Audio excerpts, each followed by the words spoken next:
All right.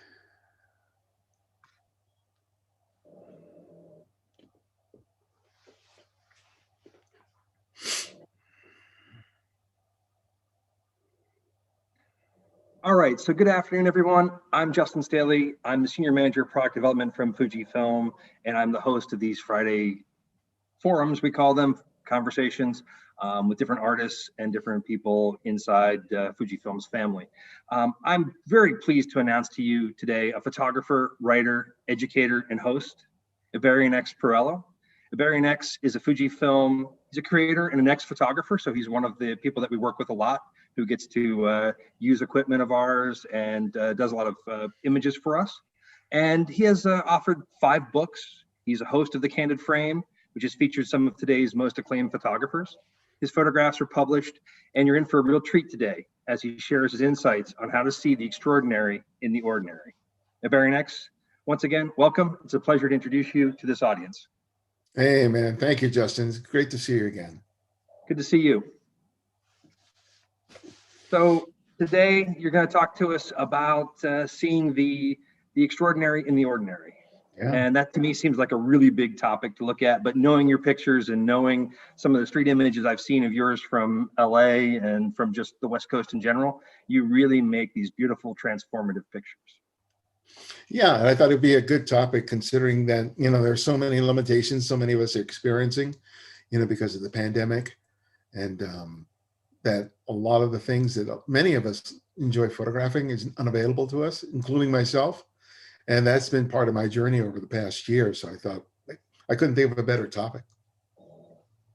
Yeah, I mean, I think it's really important, especially as this sort of, you're in Southern California, the news we're getting on, 1 in 3 people have COVID or testing positive for COVID. And I know, Marcia, to be correct, someone in your family is, has some health issues. So wanting to be safe, wanting to kind of protect people. And you being a street photographer and being out in the streets, it's kind of hard to do that right now and balance all these things together. Yeah, because I like being in the throng of people. I like being in that sea. That's part of what excites me about street photography, the unpredictability of the street, the theater of the street, and not having that available to me is a loss. But I have to photograph. I'm one of those people that always has his camera with him. And early on, I think in March when we first had the first lockdown, it only was about maybe a week or 2 weeks before I started climbing the walls. There was no way that I could stop making photographs until this stuff was over. Especially now that, it's going on well over a year. And it's not going to go away anytime soon. So I'm glad that I've been finding ways of maintaining, my practice of photography. Yeah, no, I think it's really important, right? Creative people have to create, have to make images, have to make art. And so I'm looking forward to seeing what you're going to show us today and, where you're going with this new work. Great. So I'll just share my screen and then I'll talk about it. And then, Justin, if you have any questions or you are fielding any questions from people, feel free to throw them my way anytime. Yeah, no problem. So everyone out there, if you've got questions, please type them into the message boards. We'll get past them on to Ibarionex and, we'll have them answer them for you. All right. So can you see my screen? We got you. Okay, fantastic. So as Justin said, I'm largely known as a street and travel photographer, and I also do a lot of portraiture. And so for me, photographing on the street especially has always been an important part of my photography practice ever since I was, 10 years old. And the end of 2019 was a real important one for me because it was my first trip to Japan.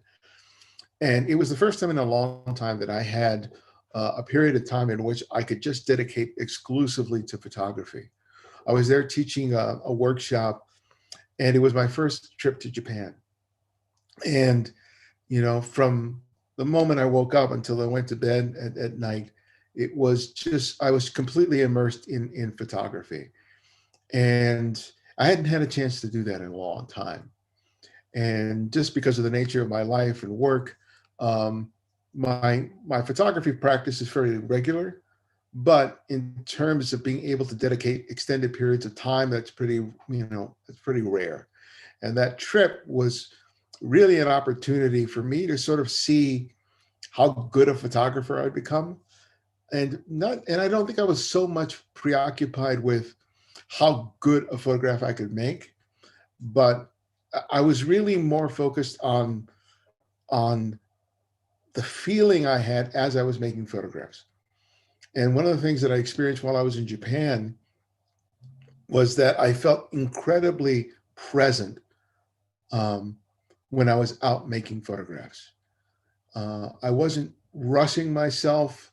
I was taking a lot of photographs, granted, but I felt that any time that I stopped in order to consider a scene or a subject in order to make a photograph, that I was enjoying the experience of being there as well as making the photograph.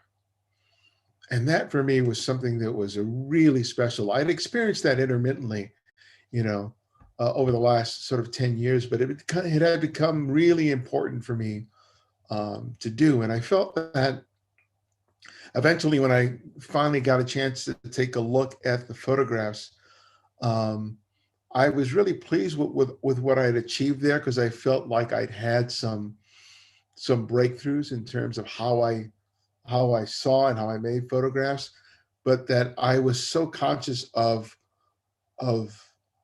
what my process was and how it feels like when I'm in that zone, that I was really looking forward to 2020 and um, sort of learning to sort of apply everything that I'd experienced and I learned in Japan um, to here back in the States. And then, of course, COVID happened and everything was, pretty much shut down. All the workshops and all the travel plans that I had for the year before were canceled.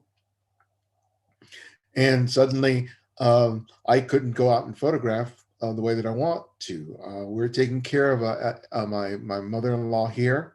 She's 86, and so she has health issues, and then my wife also has asthma. And so, as far as me being able to go out and do what I normally did, it just wasn't an option for me because I have so many people who I live with, and also my mother and my other family members who are all, very susceptible to the virus. So I had to um, find a different way of being able to approach it. And at first, I really wasn't sure exactly what I was going to do. Um, but I always had my camera with me, and I started making photographs just while I was um, running chores or running errands or going to doctor's appointments, which is something that I've always done. I'll get a grab shot here and there. Uh, but now this really was the only time during which I could make photographs. Um, I work at the Huntington Library and Gardens in San Marino, which is only about 20 minutes away. And my commute is fairly brief. It's only about 20 minutes.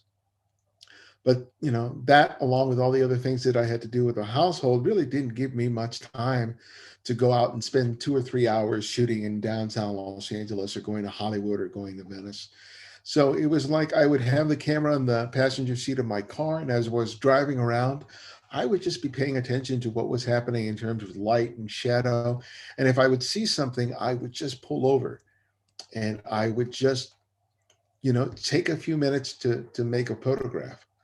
And I would parse it in the way that I always have, um, evaluated a scene and processed it for the purpose of making a photograph, which is based on looking at light and shadow, line and shape, color and gesture. It's something that I talk about in my book, Making Photographs, um, which is the most recent book that I published. So I'd be driving around, and if I saw something that I was responding to just based on those graphic elements, I would be, you know, moving my car, parking it, and trying to find a shot within the few minutes that I would have there. Sometimes, if I had an appointment, I would arrive, 15, 20 minutes earlier, just so I would have a little bit of time in which to just explore and see, but it really didn't have a whole lot of time in which to make the photographs.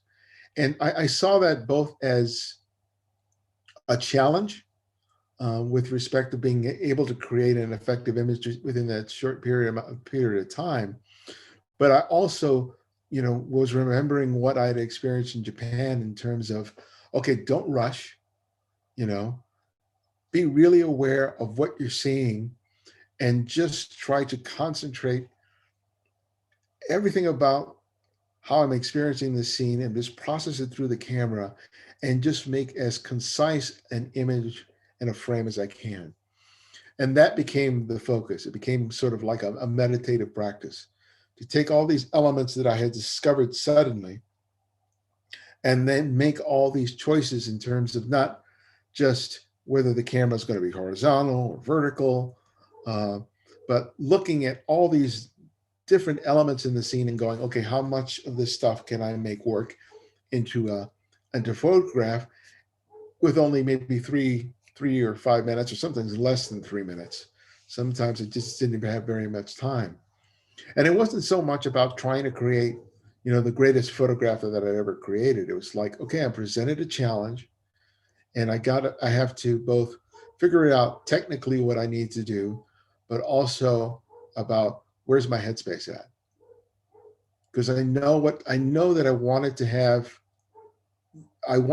the feeling as much as I wanted to have the photograph, if that makes any sense. And so when I would see a scene and I would just sit there and compose, uh, that was all I was thinking about. It's like, okay, what do I have to work with? Here I'm seeing light and shadow, line and shape, color, gesture, and it was just, okay, how much do I include? How much do I exclude? How close do I get? How far do I get? Do I shift to the left and shift to the right? And so much of what I was doing was just micro adjustments. I would find the overall frame, and then it would be like this little dance that I was doing, constantly sort of refining. And I found that I wasn't making as many photographs as I had in the past. It seemed like even before I got out of the car, uh, I was already processing what the scene that I was seeing, and I was already making decisions even before I raised the camera to my eye. And then by the time I raised the camera to my eye, I was already sort of halfway there. And if anybody who lives in Los Angeles knows how much of a pain it can be in terms of driving, but it's amazing how little traffic there is in this town right now because so many people are uh, not going to their usual offices. So navigating the streets of Los Angeles is actually pretty easy, though finding a parking spot can be a really pain in the ass. Sometimes I'll see a scene that I want to photograph and I can't find a place to park where there isn't a parking restriction or where there isn't a car there already. I was driving down Figueroa and there's this real colorful motel that is just this incredible orange and yellow. And I was driving down there and it was like I couldn't find a place to park in order to make the image. I'll drive there. I'm going to keep driving there because I know eventually, I'll find a place where I can park for a few minutes because I don't want to park too far because I want to be able to get back to my car you know, fairly quickly. But the thing is, a lot of these shots are fairly close to home. I live near Pasadena, so there are a lot of scenes here that are familiar to me that I've driven by countless times, but that I never really considered making a photograph of just because I was busy trying to get from point A to point B. You go, oh, that looks kind of neat, but I go, I'll do it some other time, but now it's just like this may be the only time I have to make the photograph. And this photo, I've lived in this house for 15 years, and this is the wall that adjoins my neighbors. And after 15 years, I finally saw this.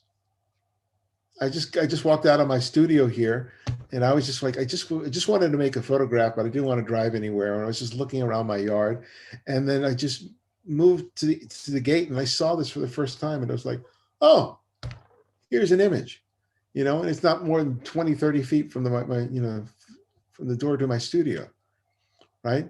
But that's been one of the more interesting things about this time is that I'm discovering things that I don't think I would have discovered otherwise. And it's been really fascinating to see things. I don't want to say I'm seeing things differently, because I think it's really an extension of what I already have been doing for a long time. But I'm reconsidering things that are incredibly familiar and mundane to me. Settings that I've kind of dismissed just because they're always there, all of a sudden get revealed to me. And it's quite the revelation. And it's an exciting moment to um, have that feeling. And then it becomes, okay, can I take that feeling of discovery that I've had and make an image that effectively evokes that feeling of discovery? That when someone takes a look at it, even if they're not familiar with the location, they can have that moment of, oh, not just that it looks good, but that, even if it's not familiar, that they'll see something familiar in it. They may not know the location, but I've seen something like that. I've experienced something like that I've never considered for a photograph, and open the door, especially for other, for other photographers. And it's like, as soon as I get out of the car, if I'm going to the hardware store, which was the case here, it was a late afternoon. The light was just about to disappear below the horizon, or some buildings in the side. And I was like, I got a couple of minutes, and I hadn't made a photograph that day. And I looked there, and they had these wheelbarrows, and I went, there's my shot for the day. And sometimes images like this are my only images for the day. I think I probably made 3 or 5 frames, and that was it for the day. But still, for me, it was still incredibly satisfying, just because I had succeeded in doing all the things that I'm aspiring to do with my photography, even if my time is very limited. So it isn't about, making a whole bunch of images or getting portfolio images. It's about, can I have that moment of discovery and recognition? And then can I successfully capture an image that I feel, reflects, what I'm experiencing and what I'm seeing at any given time. And I find that having less time, even though I have less time to make images that I'm used to, I feel that I'm being much more purposeful about what I'm doing than I think I ever have before.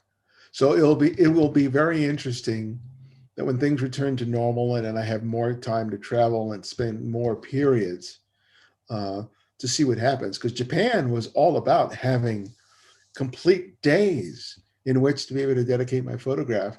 And now I'm on the complete other end of it.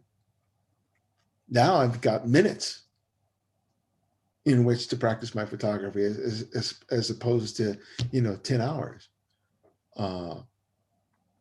But I think that linkage of which I'm talking about is what, or I showed that one, is what is sort of taking me through it. But as an extension of that, I want to share some other pictures here before time is up. And one of the things is, because, we're like so many of us, we're at home. And I started realizing that there were pictures that I could make, not just when I was out and about, running errands, but photographs that I needed to make in my own home to sort of document what was happening in my own household. And I'll show you these in a second here. So these are pretty much, variations on that. As I said before, my wife and I are taking care of my mother-in-law. My sister-in-law is with us now during this time. And I realized fairly recently that I had failed to really document my own life, especially the houses in which I had lived in. We of course would photograph family events and things like that when we were, having parties or things like social gatherings, but I left that kind of photography largely to my wife. But I realized that I had never really photographed my first first apartment that I lived in, or some of the houses we had lived in before. I never really thought to photograph my own life and my own existence because, I always thought more interesting subject matter was outside of myself, that I needed to leave my house in order to make interesting pictures. So I've been working on a project that documents our caring of my mother-in-law. So you'll see several of the pictures in here. But also during this time, I just started making photographs of what life is like here in my house. And what's been interesting about that, beyond simply being sort of a documentary approach to the to documenting my life, is taking the very sensibility that I was just talking about on the street in terms of making discoveries, in terms of seeing something and seeing its potential for a photograph, but applying it to work that's just much more personal, where it's not about, um, you know, finding some abstract scene on the street and somehow making it into a frame. It's like, this is my everyday world.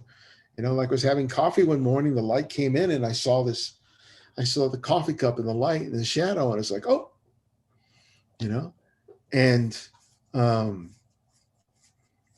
and I realized that the experience of me making pictures didn't have to be any different when I was inside my house as it was outside, and that the things that I could pay that I was paying attention to when I was out on the street or traveling in Paris or Tokyo were the very same things that I could do when I was inside of my own house. Looking for, with my street photography, I'm always looking for moments of human connection and interaction. And, um, you know, they were right there in front of me with respect to, my wife and my sister-in-law taking care of my mother-in-law, or the way the light that came into my own house, with my jacket thrown on the couch, and I walk in one day and I see this light and I go, oh, and I don't know how many times I've thrown my jacket on this chair, but all of a sudden I just walked and I saw it for the first time, and it was like, okay, I think a lot of photographers, including myself, make the mistake of thinking, okay, I'm going to turn off this eye when I walk into my house because there's nothing of interest there to make an image of. I'm going to have to wait until I go out next time in order to make a photograph, and that's not been happening. From the moment that I wake up, I'm constantly looking, and it can be a challenge because a lot of this stuff is incredibly familiar to me. This is just the hat rack near our threshold, and God knows how many times I have walked past this, and then the light through the glass of the front door window created this prism effect in there, and it just made the shot. It's not going to hang up on an exhibition wall or be in a portfolio or anything. But for me, it was just like that. That moment of discovery, all within my own household. Now, this is an image that I'm surprisingly proud of because I now know that I can photograph toilet paper. But more importantly, it was just seeing it. Seeing it in terms of light and color and line and shape, and then it was just like, and the way that the toilet paper, the edge of the toilet paper sort of curls, that little small little gesture. For me, that was exciting, and it may sound stupid that it's just a photograph of a roll of toilet paper, but for me, it's so much more because it's about this reaffirmation of the way that I feel that I'm growing as a photographer, and in terms of how I'm seeing things. I'm seeing these things changing. And then even when I'm presented with, the lock to the gate, it's like, can I make anything interesting of this? Not is it an interesting, not just, is it an interesting subject? Um, but I see something, it gets my attention and go, can I make an interesting photograph of it? Um, and sometimes that's the challenge. It's like, here, this is my wife's exercise mat and ball and a rug there. And I just looked at that and I go, man, there's some interesting stuff there. Can I make an interesting photograph of it? I don't know if I succeeded at all with this, but this was the best solution that I could come up with. And Someone is asking about, gesture, and gesture is oftentimes that little flourish that I feel makes the photograph that elevates the photograph from being ordinary and makes it extraordinary. Um, and sometimes, because with gesture, normally with street photography, it involved people, right? The way someone is moving through a scene, or if they're raising their hand to their face, or something like that. Because most of these images don't include people, then the gesture sometimes is just the way the light catches something here. It's like in this shot here, which is just of our second bathroom, we have that angle of light that creates an almost rectangular space in the middle. For me, that's the gesture. It helps break up the scene into something more than just the uniform tone throughout the entire length of the glass. Um, it's just that little something. And you know, I even made a selfie, which I rarely do, right?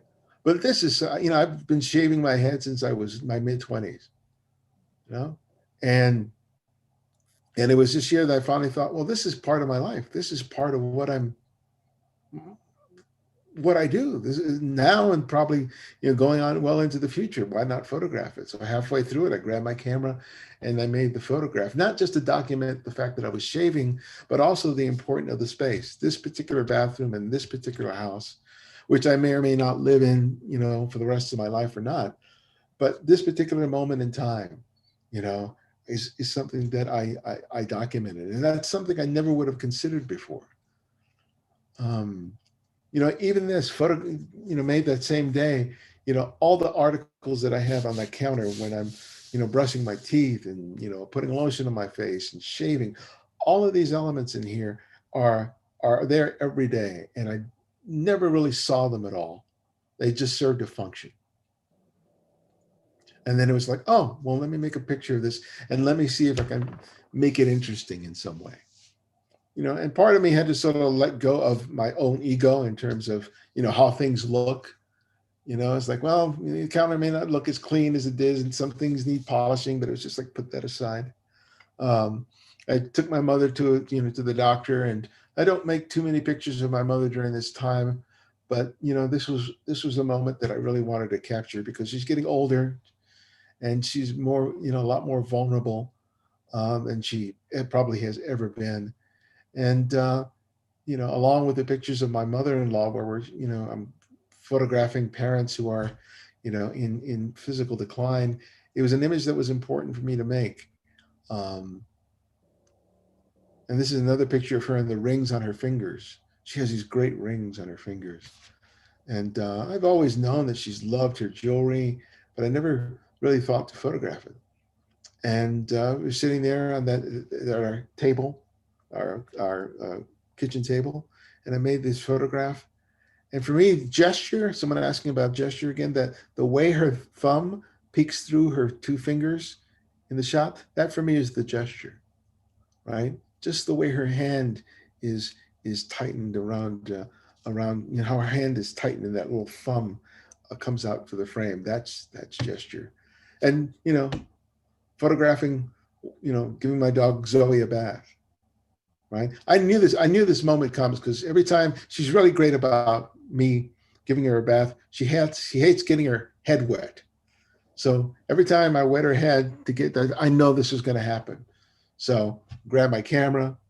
I'd already pre-focused it because I knew I was going to be really close to her, and I just like made a couple of frames and then made it. And for me, this was an important shot because this is something that I do with her and I've done with all my other dogs, but I never photographed it.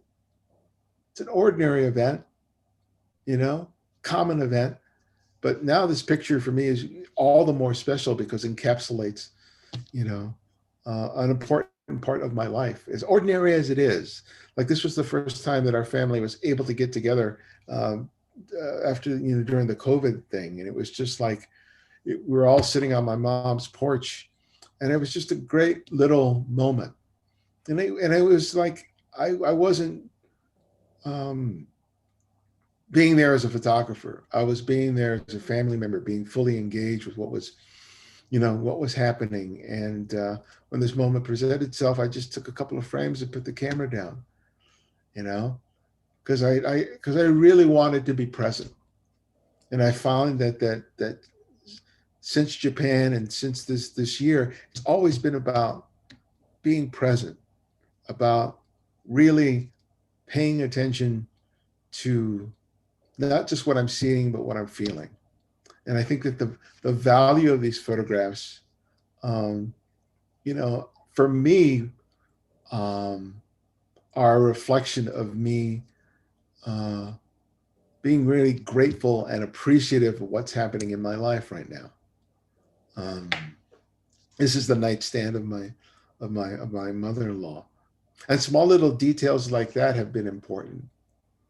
Um, I often think about the ways that we decorate our homes. The things we have hang on a wall, the things that are on a nightstand or on the kitchen counter, and how those things change over time, right? As we get older, as we move from different places, and there's some objects that we carry on throughout our lives, and there are other things that get replaced and or break and disappear, and then they're forgotten about. And I think that those items are incredibly important to photograph. And I've been doing a lot of that in my house because I thought back to my childhood and I thought about all these items that used to decorate the walls and the spaces in which I lived in that I remember here, but I don't have any sort of documentation of their existence. And so one of the things that I'm doing is I'm photographing things like this, you know, um, just because they're as much about my house and they also are a part of, you know, what my life is. And then when moments like this present themselves, I'm there for them. And as difficult and as challenging as this past year has been, um, I think that one of the gifts I have received from it is this this appreciation for um, for experiencing the ordinary, for recognizing that there is nothing too ordinary to not be worthy of being worthy of a photograph. Because I think that opens so many doors for me, and I feel like I'm in the midst of a breakthrough. I wouldn't necessarily say that I've had a breakthrough, but I feel like I'm in the process of it because I don't completely understand what all of this means. I think that at some point it may culminate um, into a body of work, which I may have already started, or maybe something I haven't even started yet. But um, I'm really enjoying the process, which I think is really important because I've gotten into moments when I feel stuck, where I feel I'm just repeating myself over and over again and making the same pictures over and over again. And I don't feel like that now. Even though some of the pictures that I'm making are similar out in the street, I feel like there's something different happening with me. And I like the fact that I don't completely understand it right now. I like being in that place because I feel like, oh my God, there's something new happening and there's new discoveries that are laying ahead for me, which for me is the one of the best places to be as a photographer. So that's all I have to share here, but I'm glad to field any questions or comments that people may have, and I'll stop sharing if I can.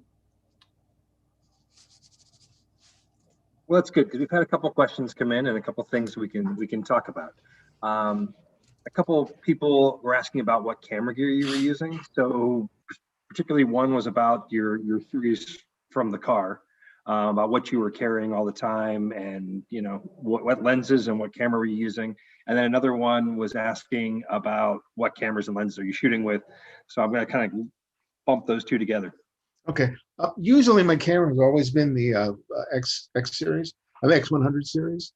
So I have an X100F. That's been my go-to. But last year I got the X Pro 3. So I've been having that with the 35, either the 35 F2 or the 35 1.4. So that's usually what I've gone out for. I borrowed a friend's 50 to 140 for a week, and some of those images that you saw were made with that telephoto. just because I wanted to have something completely different than I'm used to, just to sort of break things up, which is nice. I'm going to have to get one of those. But yeah, primarily it's been the X Pro 3 or the X100F. So it's primarily the equivalent of a 35 millimeter or 50 millimeter. And I've been a 35 millimeter guy forever, but I have found myself really gravitating to the 50 millimeter focal length this year more so than any other time. Yeah, I think for the work that you're doing, it's more of that little bit more distance, a little bit more perspective. And so I think it sort of reinforces some of those things, having a little bit longer focal length to your images. Yeah, I got the 16-8, and I had gotten that with the expectation of photographing in crowds, people in the street. But I'm going to put that on the X Pro 3 and try to sort of challenge myself to see how I can see with that focal length, even though I'm not going to be including people in the frame. That is going to be another challenge for me, but it's like, what else am I going to do with my time right now? It's like I might as well, go out and play a little bit more. Another question was, do you have any rules or themes you're using at this time to come up with pictures? Themes? Yeah, themes or rules. Are you trying to make a picture a day? Are you looking for certain things, a certain color, a certain topic? No, I go out with a blank slate. All I know is that I need to pick a picture that day. That's it. So it's like today I haven't made a photograph yet. It's a busy day. I don't even know if I'm going to be able to get off my property today. But at some point, every time I got a camera in here and I got a camera in the house, and sometimes I'll just walk the dog, or I'll just like look around the neighborhood, see what I can find, or just go into my backyard and just make a couple of frames. That's all that's required of me. Question came in asking if you have a favorite film simulation that you use, or do you do all post processing? How do you come up with your color palette and your final images? Yeah, I kind of default to Provia for the great majority of the stuff, and I shoot all raw. So I usually process all my images, but not a whole lot.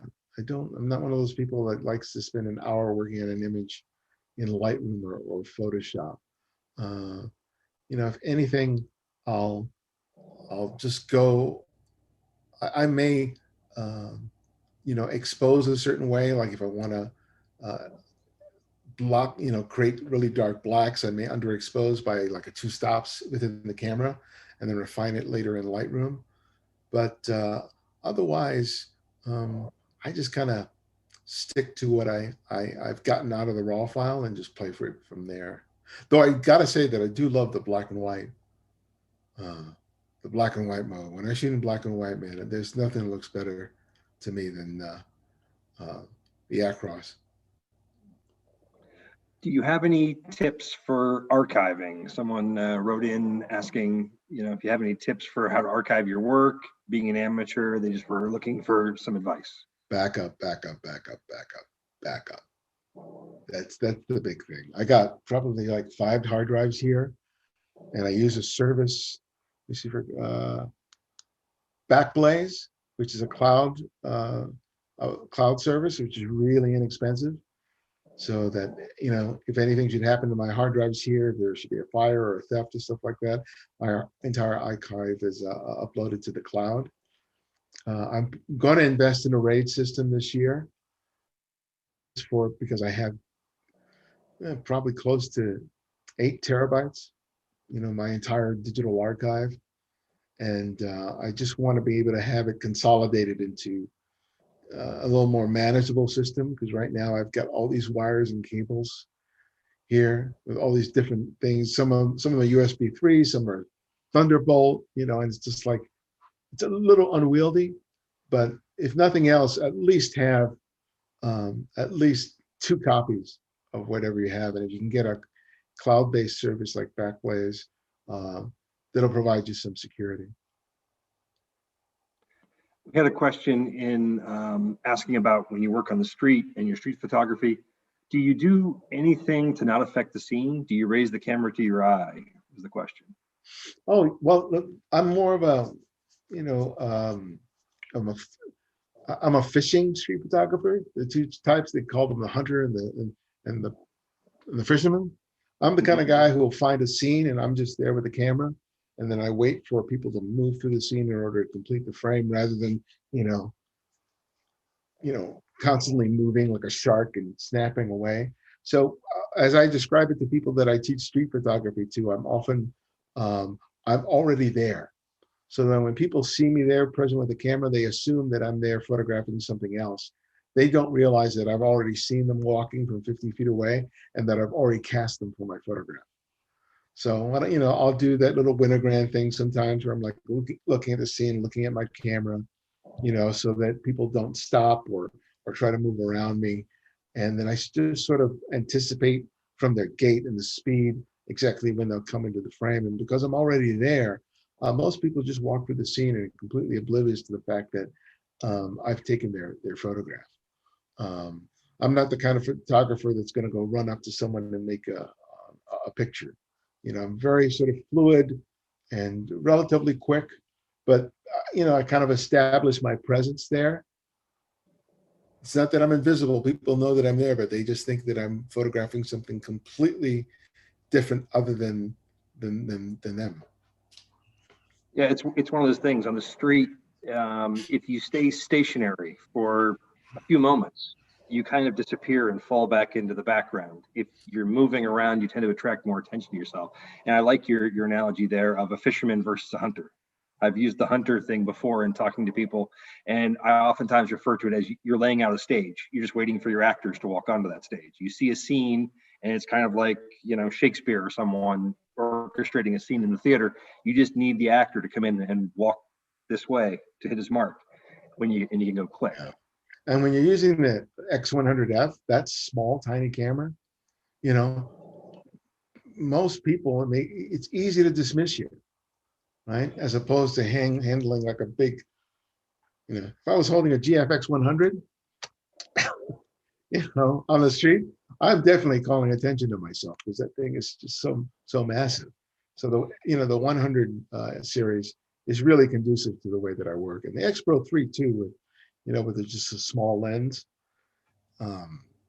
Yeah, it just makes my work that much easier. Yeah, I think that's also an advantage. You're using predominantly prime lenses. You kind of know what your frame is. If you're used Oh to that yeah, lens, you kind of know where to stand. You see something and go, oh, wait a minute, this is where I need to be to get the framing that I want. So that kind of is an advantage. If you got a zoom lens, you're always your first reaction is to crop things out, and is to dive in and to zoom it out and remove things. Where you're working with more of a rangefinder type camera, using frame lines or not, you've got a little bit different perspective on the world. You can see things coming in or out of your frame, and that's a little bit different experience. yeah, because like you just said, with that zoom lens, that's one more thing you have to think about. You have to think about, okay, what's the right focal length? And then you start thinking about the camera. And the last thing you need to be thinking about when you're on the street is the camera. You have to be completely immersed in the moment to be able to catch that fleeting gesture, that fleeting moment in a way that makes for an effective photograph. Anything that you know that leads your attention to the camera, whether it's some control or changing the lens or that stuff, that completely takes you out of the moment, and you're going to miss so much as a result of that. Yeah, in having talked, you've done this with your podcast. Talk to some of these master street photographers, and they just know it. It's second nature. As they walk into a shadow, they are immediately changing their shutter speed or their f-stop to open up for the darker light conditions. They step outside in the bright sun again. They do the exact opposite. They stop down. It's almost second nature. So they're not thinking about the camera. They're thinking about what's happening because there's so much going on. It's a juggling act in the street. Couple more questions have come in. Can you repeat the name of the cloud service that you use? And yeah, go ahead. It's Backblaze, Backblaze. And then another person was asking, how do you locate a photo? How do you catalog your images? Usually when I've shot, I'll go in and I'll do sort of a cursory look, and I'll just do a pick flag for it. And they come in based on date. So all the images come on date, and then I have a keyword system where that I'll write down just the 2 or 3 keywords, like if it's a location, like if it's Pasadena, if it's Los Angeles, um, or if it's a particular subject matter, I'll just put it in there. And then just based on the keyword or the pick flag, I'm usually able to find the images. I've tried to be like uh, one of those people who uses a lot of keywords. It's just that much more work to do. And usually I create collections in Lightroom. So images, especially for that year, as I'm shooting pictures like street or portraits or whatever it is, I'm throwing them in collections, those picked images in the collections that I know that those are the ones that I want to work on later to process and possibly make a print later. So that initial pick is usually the easy way I can filter out through the images that I've made. But as I said before, I'm shooting a lot less than before, so I'm not having to look through thousands and thousands of images, which is making finding stuff a lot easier. So when you're out working and looking and particularly driving the car series, what caught your attention first? Was it light, or was it composition, or was it something else? Yeah, it was usually light. Yeah, it was usually like some pattern of light and shadow, and that would lead me to see, okay, what else is there? And then I would see color and lines and shapes or gestures. That usually was the trigger because I'm still trying to concentrate while I'm on the road. And more often than not, I would catch something at the periphery. I would go, oh, what's that? And oftentimes I would have to like do another circuit, drive back, you know, take a more careful look, find a place to park, jump out of the car, and sort of just do my thing. And it's gotten to a point where it's it's almost kind of a reflex now. I really don't have to think about it. If I have that feeling, it's kind of like there's a shot there. Let me get out of the car. Um, I try to avoid saying, "Oh, I'll come back later." You know, Yeah, that's that was that's gonna yeah, that was gonna be my follow-up question. Was there anything that you've gone back to? So like the fence between you and your neighbor's house, have you gone back and tried to document that numerous times to see how it changes and evolves in different light? well. The thing is about my yard and some of the locations is because they're so immediate to me. Uh, I can see the change. Like right through the window right now, I can see the corner of my house, and so I've made a shot there where the green water hose was laying in the corner of the house, and I could observe how the light from morning until evening changed on the house. And sometimes I've just, as I've seen the light change in an interesting way, I've gone out and made photographed and came back into the office and uploaded them. So whenever I leave the house to go to have lunch in the house or something like that, I look and like right now we're going to have some rain here. So right now the clouds are moving in, and so it's moving from overcast to little pockets of light outside. So even while I'm talking to you, I see the lights changing. Like the sun's just broken out just now. It was slightly overcast, and there's a nice pattern of leaves of the tree against the wall, and the branches are getting more and more defined as the harder light is hitting it. And then when the cloud cover goes away, that's all going to become just mute. So even now, while I'm talking to you, I'm seeing it. And so that's the skill that I feel I'm developing and that I'm refining.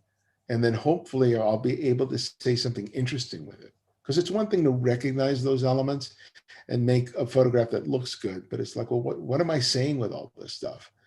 And it says, I don't know yet, but I think that's fine. At least for me, it is. Because sometimes it's like I just have to jump into the process of making stuff. And then later on, when I revisit it, I can have an understanding of, okay, what was all this stuff about? What's the connective tissue? If there is an idea or a theme or something really personal attached to it that I just wasn't aware of it at the time, it'll get revealed to me.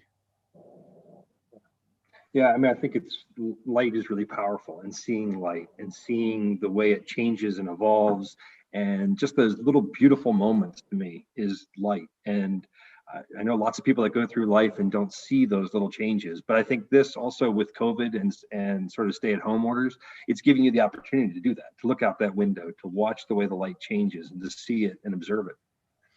Yeah, because like the light in my kitchen, that is fantastic light. It's if my kitchen faces east, and so in the morning as the sun is coming, the light pattern that on the table, on the counter, on the wall, that just changes. And it's like I've made so many interesting photographs within that space alone, uh, that it's just been, oh, I'm aware of it. Like the stuff that I made in my bathroom. I never thought about photographing in my bathroom seriously. I take a shower in there and I shave and I get out, right? But now it's kind of like, okay, what's it's doing right now? Is there anything interesting? Has my wife left something on the counter that now, because of the way the light's coming in, is presenting me with an interesting photograph? It's not just stuff that I have to move aside in order to do my business, right? Yeah, yeah, yeah. Um, had another couple questions come in quickly before we have to run today. I mean, I want to let you go out and shoot the light. If you've got beautiful light there right now, we don't want to hold you up too much longer. Got two more questions at least that have come in. A question came in that's from someone that loves street photography, but they have some issues with balance and they miss a lot of shots because of that. They were wondering if you had any recommendations for them. Balance. Could they be clear about what they mean by balance? I think they mean just balance, as in physical balance, as in stable, being stable and being, that's all I have. I think if they write If back it's in, we that, can. if it's that, I would say just go with it, because for some reason, I can never hold the camera perfectly horizontal. It's always tilted slightly, right? And it's always the same degree, and I don't understand, because I could swear to you that I'm using the indicator inside of the Fuji that says that you're level, and yet somehow my camera is always like this, which drives me crazy. I don't know what it is, but it doesn't mean that all pictures have to be perfectly level. And if that's something that's intrinsic to you, maybe you don't fight it. Maybe you just make the photographs, and rather than feeling like you have to adhere to some rule, see whether or not those pictures work. Because you might be surprised that they do.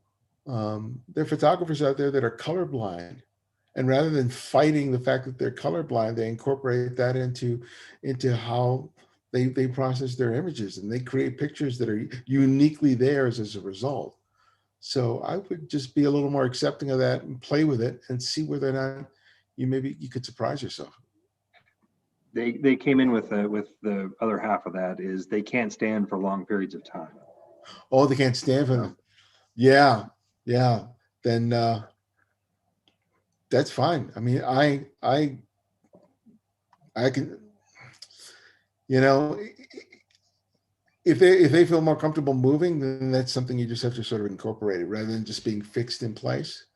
The more the hunting type of street photographer may be more inclined, you'd be more inclined to do. That's all I can really suggest. It's like you gotta work with whatever um, limitation that you have and find some way of working around it.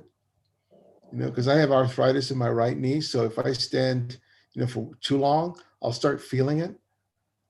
So it's not like I could stand for a place for 2 hours anymore and feel comfortable with it.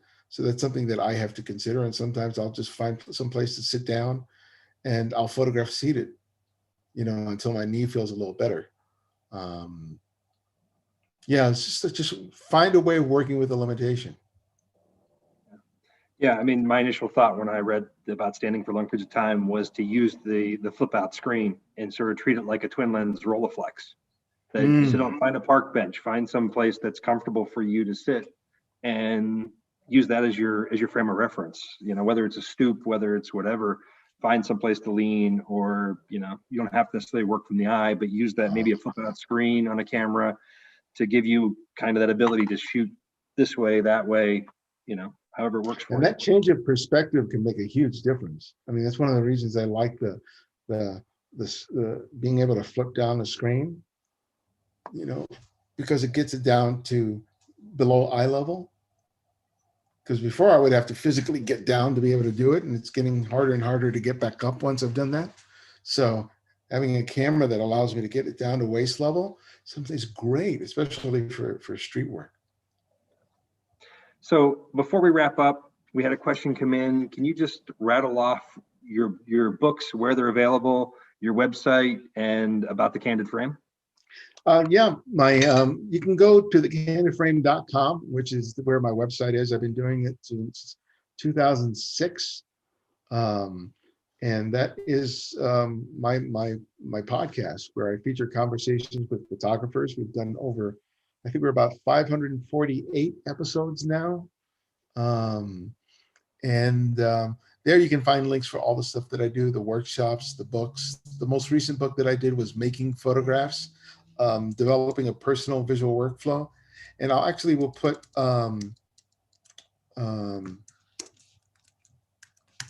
the link for it in the chat, if that's okay.